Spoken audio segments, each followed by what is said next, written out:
Bill Sticking. By Charles Dickens. If I had an enemy whom I hated, which heaven forbid, and if I knew of something which sat heavy on his conscience, I think I would introduce that something into a posting bill, and place a large impression in the hands of an active sticker. I can scarcely imagine a more terrible revenge. I should haunt him, by this means, night and day. I do not mean to say that I would publish his secret, in red letters 2 feet high, for all the town to read. I would darkly refer to it. It should be between him, and me, and the posting bill. Say, for example, that, at a certain period of his life, my enemy had surreptitiously possessed himself of a key. I would then embark my capital in the lock business, and conduct that business on the advertising principle. In all my placards and advertisements I would throw up the line secret keys. Thus, if my enemy passed an uninhabited house, he would see his conscience glaring down on him from the parapets, and peeping up at him from the cellars. If he took a dead wall in his walk, it would be alive with reproaches. If he sought refuge in an omnibus, the panels thereof would become Belshazzar's palace to him. If he took boat, in a wild endeavor to escape, he would see the fatal words lurking under the arches of the bridges over the Thames. If he walked the streets with downcast eyes, he would recoil from the very stones of the pavement, made eloquent by lamp-black lithograph. If he drove or rode, his way would be blocked up by enormous vans, each proclaiming the same words over and over again from its whole extent of surface. Until, having gradually grown thinner and paler, and having at last totally rejected food, he would miserably perish, and I should be revenged. This conclusion I should, no doubt, celebrate by laughing a hoarse laugh in 3 syllables, and folding my arms tight upon my chest agreeably to most of the examples of glutted animosity that I have had an opportunity of observing in connection with the drama, which, by the by, as involving a good deal of noise, appears to me to be occasionally confounded with the drummer.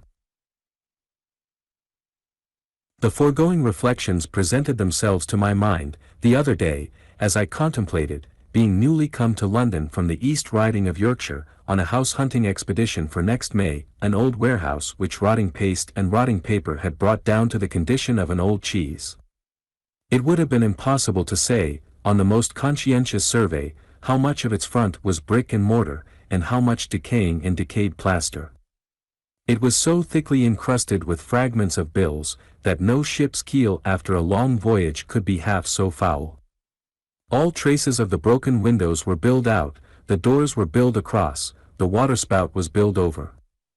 The building was shored up to prevent its tumbling into the street, and the very beams erected against it were less wood than paste and paper, they had been so continually posted and reposted. The forlorn dregs of old posters so encumbered this wreck, that there was no hold for new posters, and the stickers had abandoned the place in despair, except one enterprising man who had hoisted the last masquerade to a clear spot near the level of the stack of chimneys where it waved and drooped like a shattered flag. Below the rusty cellar grating, crumpled remnants of old bills torn down, rotted away in wasting heaps of fallen leaves. Here and there, some of the thick rind of the house had peeled off in strips, and fluttered heavily down, littering the street, but, still, below these rents and gashes, layers of decomposing posters showed themselves, as if they were interminable. I thought the building could never even be pulled down, but in one adhesive heap of rottenness and poster. As to getting in, I don't believe that if the Sleeping Beauty and her court had been so built up, the young prince could have done it. Knowing all the posters that were yet legible, intimately, and pondering on their ubiquitous nature, I was led into the reflections with which I began this paper, by considering what an awful thing it would be, ever to have wronged, say M. Jolyon for example, and to have his avenging name in characters of fire incessantly before my eyes. Or to have injured Madame Tussaud, and undergo a similar retribution. Has any man a self-reproachful thought associated with pills, or ointment? What an avenging spirit to that man is Professor Holloway. Have I sinned in oil? Caburn pursues me. Have I a dark remembrance associated with any gentlemanly garments, bespoke or ready-made? Moses and Son are on my track. Did I ever aim a blow at a defenseless fellow creature's head? That head eternally being measured for a wig, or that worse head which was bald before it used the balsam, and hirsute afterwards, enforcing the benevolent moral, better to be bald as a Dutch cheese than come to this, undoes me. Have I no sore places in my mind which Mechi touches, which nickel probes, which no registered article whatever lacerates? Does no discordant note within me thrill responsive to mysterious watchwords, as Revolenta Arabica, or number 1 St. Paul's Churchyard? Then may I enjoy life, and be happy. Lifting up my eyes, as I was musing to this effect, I beheld advancing towards me, I was then on Cornhill, near to the Royal Exchange, a solemn procession of 3 advertising vans, of first-class dimensions, each drawn by a very little horse. As the cavalcade approached, I was at a loss to reconcile the careless deportment of the drivers of these vehicles, with the terrific announcements they conducted through the city, which being a summary of the contents of a Sunday newspaper, were of the most thrilling kind. Robbery, fire, murder, and the ruin of the United Kingdom, each discharged in a line by itself, like a separate broadside of red-hot shot, were among the least of the warnings addressed to an unthinking people. Yet, the ministers of fate who drove the awful cars, leaned forward with their arms upon their knees in a state of extreme lassitude, for want of any subject of interest. The first man, whose hair I might naturally have expected to see standing on end, scratched his head, one of the smoothest I ever beheld, with profound indifference. The second whistled. The third yawned. Pausing to dwell upon this apathy, it appeared to me, as the fatal cars came by me, that I descried in the second car, through the portal in which the charioteer was seated, a figure stretched upon the floor. At the same time, I thought I smelt tobacco. The latter impression passed quickly from me, the former remained.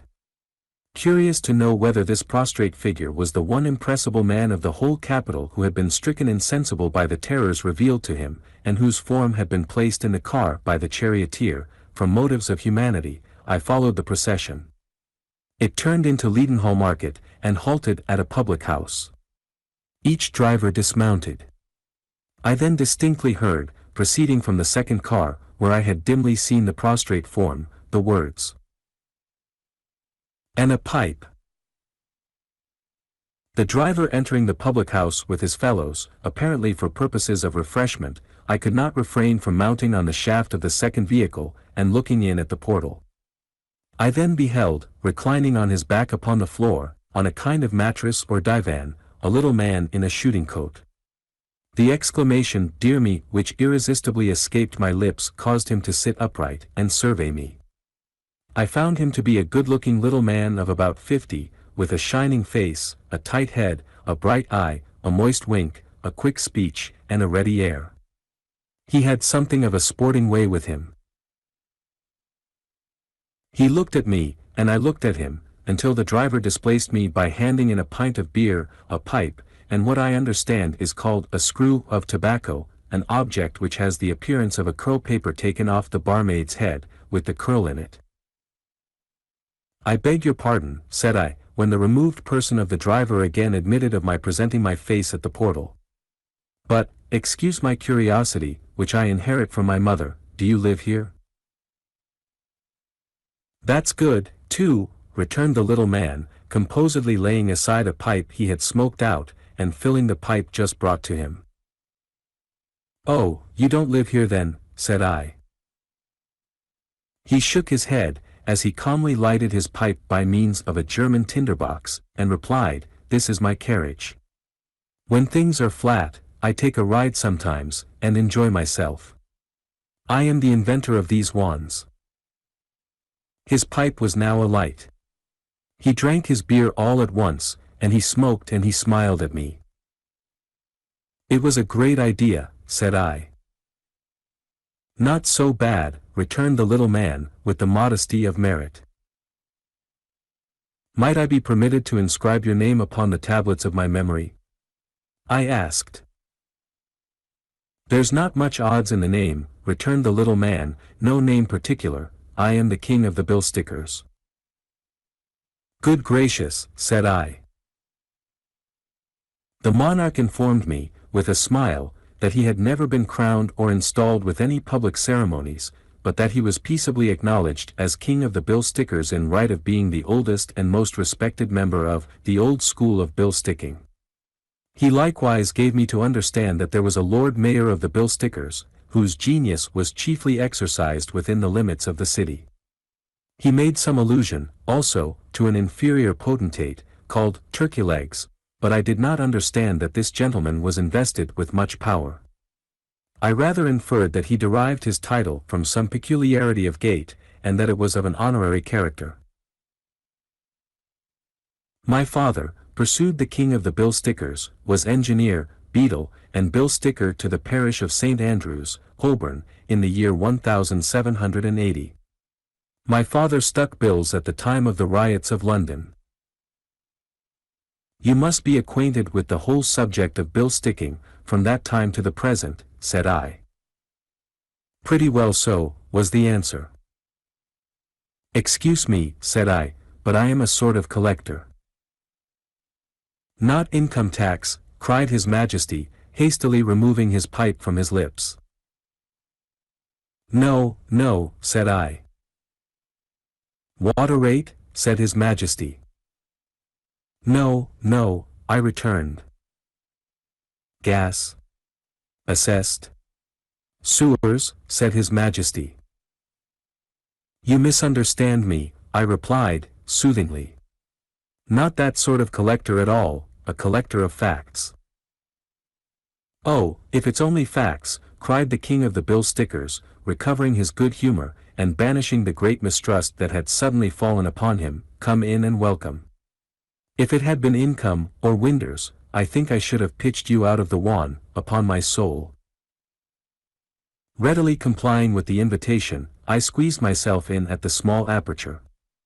His Majesty, graciously handing me a little three-legged stool on which I took my seat in a corner, inquired if I smoked.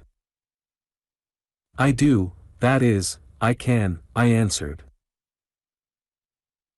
Pipe and a screw, said His Majesty to the attendant charioteer. Do you prefer a dry smoke, or do you moisten it?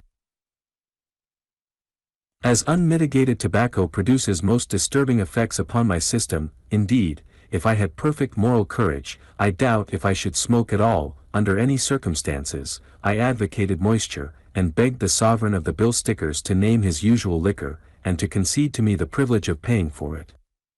After some delicate reluctance on his part, we were provided, through the instrumentality of the attendant charioteer, with a can of cold rum and water, flavored with sugar and lemon. We were also furnished with a tumbler, and I was provided with a pipe. His Majesty, then observing that we might combine business with conversation, gave the word for the car to proceed, and, to my great delight, we jogged away at a foot pace. I say to my great delight, because I am very fond of novelty, and it was a new sensation to be jolting through the tumult of the city in that secluded temple, partly open to the sky, surrounded by the roar without, and seeing nothing but the clouds.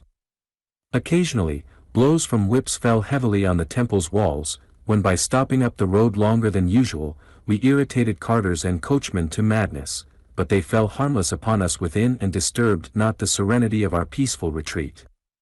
As I looked upward, I felt, I should imagine, like the astronomer royal. I was enchanted by the contrast between the freezing nature of our external mission on the blood of the populace, and the perfect composure reigning within those sacred precincts, where His Majesty, reclining easily on his left arm, smoked his pipe and drank his rum and water from his own side of the tumbler, which stood impartially between us. As I looked down from the clouds and caught his royal eye, he understood my reflections. I have an idea, he observed, with an upward glance, of training scarlet runners across in the season, making an arbor of it, and sometimes taking tea in the same, according to the song. I nodded approval.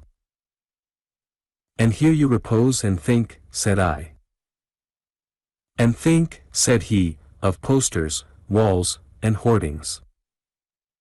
We were both silent, contemplating the vastness of the subject. I remembered a surprising fancy of dear Thomas Hood's, and wondered whether this monarch ever sighed to repair to the Great Wall of China, and stick bills all over it. "And so," said he, rousing himself, "it's facts as you collect?" "Facts," said I. "The facts of bill sticking," pursued His Majesty, in a benignant manner, as known to myself, are as following. When my father was engineer, beadle, and bill sticker to the parish of St. Andrews, Holborn, he employed women to post bills for him. He employed women to post bills at the time of the riots of London.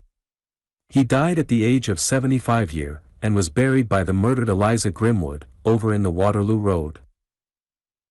As this was somewhat in the nature of a royal speech, I listened with deference and silently. His Majesty, taking a scroll from his pocket, proceeded, with great distinctness, to pour out the following flood of information.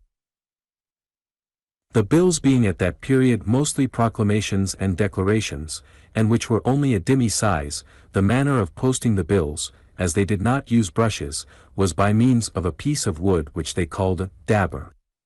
Thus things continued till such time as the state lottery was passed, and then the printers began to print larger bills, and men were employed instead of women, as the state lottery commissioners then began to send men all over England to post bills, and would keep them out for 6 or 8 months at a time, and they were called by the London bill stickers trampers, their wages at the time being 10 shillings per day, besides expenses. They used sometimes to be stationed in large towns for 5 or 6 months together, distributing the schemes to all the houses in the town. And then there were more caricature woodblock engravings for posting bills than there are at the present time, the principal printers, at that time, of posting bills being Messrs. Evans and Ruffy, of Budge Row, Thorogood and Whiting, of the present day, and Messrs. Guy and Balne, Grasachich Street, City. The largest bills printed at that period were a 2-sheet double crown, and when they commenced printing 4-sheet bills, 2 bill stickers would work together. They had no settled wages per week, but had a fixed price for their work, and the London bill stickers, during a lottery week, have been known to earn, each, £8 or £9 per week, till the day of drawing. Likewise the men who carried boards in the street used to have £1 per week, and the bill stickers at that time would not allow anyone to wilfully cover or destroy their bills, as they had a society amongst themselves, and very frequently dined together at some public house, where they used to go of an evening to have their work delivered out unto them. All this His Majesty delivered in a gallant manner, posting it, as it were, before me, in a great proclamation. I took advantage of the pause he now made, to inquire what a 2-sheet double crown might express. A 2-sheet double crown, replied the king, is a bill 39 inches wide by 30 inches high. Is it possible, said I, my mind reverting to the gigantic admonitions we were then displaying to the multitude, which were as infants to some of the posting bills on the rotten old warehouse, that some few years ago the largest bill was no larger than that? The fact, returned the king, is undoubtedly so. Here he instantly rushed again into the scroll. Since the abolishing of the state lottery all that good feeling has gone, and nothing but jealousy exists, through the rivalry of each other. Several bill-sticking companies have started, but have failed. The first party that started a company was 12 years ago, but what was left of the old school and their dependents joined together and opposed them. And for some time we were quiet again, till a printer of Hatton Garden formed a company by hiring the sides of houses, but he was not supported by the public, and he left his wooden frames fixed up for rent. The last company that started, took advantage of the new Police Act, and hired of Messrs.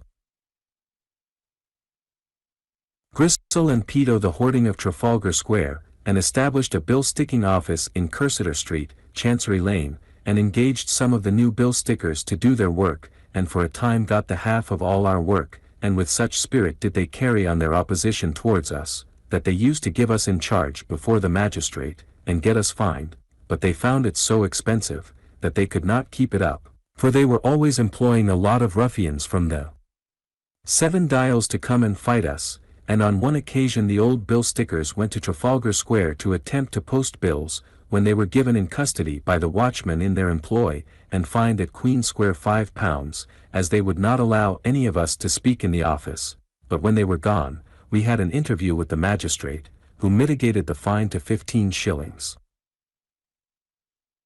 During the time the men were waiting for the fine, this company started off to a public house that we were in the habit of using, and waited for us coming back, where a fighting scene took place that beggars description.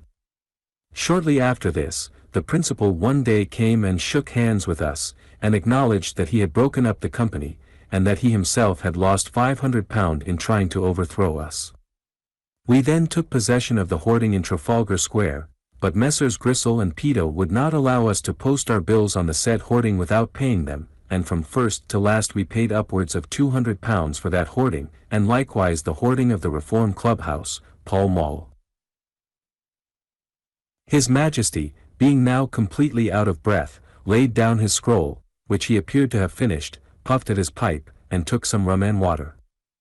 I embraced the opportunity of asking how many divisions the art and mystery of bill sticking comprised.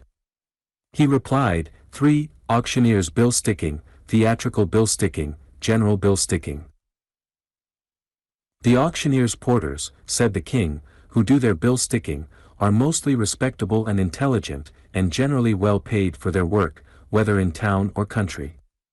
The price paid by the principal auctioneers for country work is 9 shillings per day, that is, 7 shillings for day's work, 1 shilling for lodging, and 1 for paste. Town work is 5 shillings a day, including paste. Town work must be rather hot work, said I, if there be many of those fighting scenes that beggar description, among the bill stickers. Well, replied the king, I ain't a stranger, I assure you, to black eyes. A bill sticker ought to know how to handle his fists a bit. As to that row I have mentioned, that grew out of competition, conducted in an uncompromising spirit. Besides a man in a horse and shay continually following us about, the company had a watchman on duty, night and day, to prevent us sticking bills upon the hoarding in Trafalgar Square. We went there, early one morning, to stick bills and to blackwash their bills if we were interfered with. We were interfered with, and I gave the word for laying on the wash. It was laid on, pretty brisk, and we were all taken to Queen Square, but they couldn't find me. I knew that, with a bright smile, I'd only give directions, I was only the general. Charmed with this monarch's affability, I inquired if he had ever hired a hoarding himself. Hired a large one, he replied, opposite the Lyceum Theatre, when the buildings was there.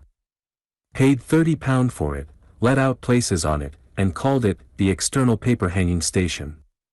But it didn't answer. Ah, said His Majesty thoughtfully, as he filled the glass, bill stickers have a deal to contend with. The bill sticking clause was got into the Police Act by a member of Parliament that employed me at his election. The clause is pretty stiff respecting where bills go, but he didn't mind where his bills went. It was all right enough, so long as they was his bills.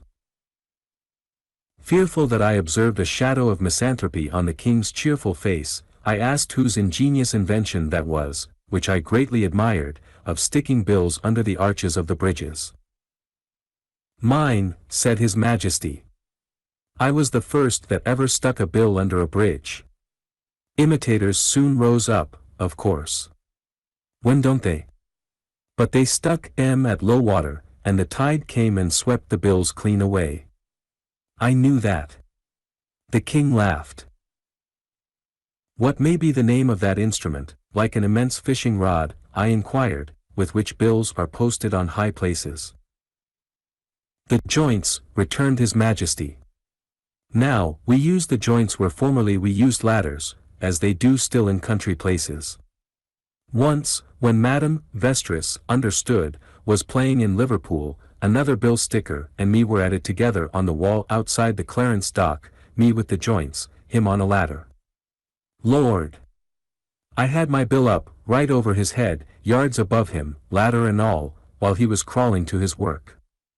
The people going in and out of the docks, stood and laughed. It's about 30 years since the joints come in. Are there any bill stickers who can't read? I took the liberty of inquiring. Some, said the king. But they know which is the right side upwards of their work. They keep it as it's given out to them. I have seen a bill or so stuck wrong side upwards. But it's very rare. Our discourse sustained some interruption at this point, by the procession of cars occasioning a stoppage of about 3/4 of a mile in length, as nearly as I could judge. His Majesty, however, entreating me not to be discomposed by the contingent uproar, smoked with great placidity, and surveyed the firmament. When we were again in motion, I begged to be informed what was the largest poster His Majesty had ever seen. The king replied, a 36-sheet poster. I gathered, also, that there were about 150 bill stickers in London, and that His Majesty considered an average hand equal to the posting of 100 bills, single sheets, in a day. The king was of opinion, that, although posters had much increased in size, they had not increased in number, as the abolition of the state lotteries had occasioned a great falling off, especially in the country. Over and above which change, I bethought myself that the custom of advertising in newspapers had greatly increased. The completion of many London improvements, as Trafalgar Square, I particularly observed the singularity of His Majesty's calling that an improvement, the Royal Exchange, and had of late years reduced the number of advantageous posting places. Bill stickers at present rather confine themselves to districts, than to particular descriptions of work. One man would strike over Whitechapel, another would take round Houndsditch, Shoreditch, and the City Road, one, the king said, would stick to the Surrey side, another would make a beat of the West End.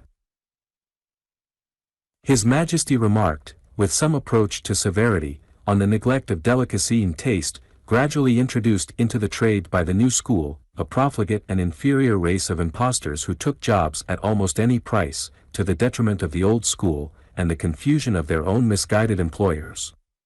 He considered that the trade was overdone with competition, and observed, speaking of his subjects, there are too many of them. He believed, still, that things were a little better than they had been, adducing, as a proof, the fact that particular posting places were now reserved, by common consent, for particular posters. Those places, however, must be regularly occupied by those posters, or they lapsed and fell into other hands. It was of no use giving a man a Drury Lane bill this week and not next. Where was it to go? He was of opinion that going to the expense of putting up your own board on which your sticker could display your own bills, was the only complete way of posting yourself at the present time, but, even to effect this, on payment of £1 a week to the keepers of steamboat piers and other such places, you must be able, besides, to give orders for theatres and public exhibitions, or you would be sure to be cut out by somebody. His Majesty regarded the passion for orders, as one of the most unappeasable appetites of human nature. If there were a building, or if there were repairs, going on, anywhere, you could generally stand something, make it right with the foreman of the works, but, orders would be expected from you, and the man who could give the most orders was the man who would come off best. There was this other objectionable point, in orders, that workmen sold them for drink, and often sold them to persons who were likewise troubled with the weakness of thirst, which led, His Majesty said, to the presentation of your orders at theatre doors, by individuals who were too shakery to derive intellectual profit from the entertainments, and who brought a scandal on you. Finally, His Majesty said that you could hardly put too little in a poster. What you wanted, was, 2 or 3 good catchlines for the eye to rest on, then, leave it alone, and there you were. These are the minutes of my conversation with His Majesty, as I noted them down shortly afterwards. I am not aware that I have been betrayed into any alteration or suppression. The manner of the king was frank in the extreme, and he seemed to me to avoid, at once that slight tendency to repetition which may have been observed in the conversation of His Majesty King George III, and that slight undercurrent of egotism which the curious observer may perhaps detect in the conversation of Napoleon Bonaparte. I must do the king the justice to say that it was I, and not he, who closed the dialogue. At this juncture, I became the subject of a remarkable optical delusion. The legs of my stool appeared to me to double up, the car to spin round and round with great violence, and a mist to arise between myself and His Majesty. In addition to these sensations, I felt extremely unwell. I refer these unpleasant effects either to the paste with which the posters were affixed to the van, which may have contained some small portion of arsenic, or to the printer's ink, which may have contained some equally deleterious ingredient. Of this, I cannot be sure. I am only sure that I was not affected either by the smoke or the rum and water. I was assisted out of the vehicle, in a state of mind which I have only experienced in 2 other places. I allude to the pier at Dover, and to the corresponding portion of the town of Calais, and sat upon a doorstep until I recovered. The procession had then disappeared. I have since looked anxiously for the King in several other cars, but I have not yet had the happiness of seeing His Majesty.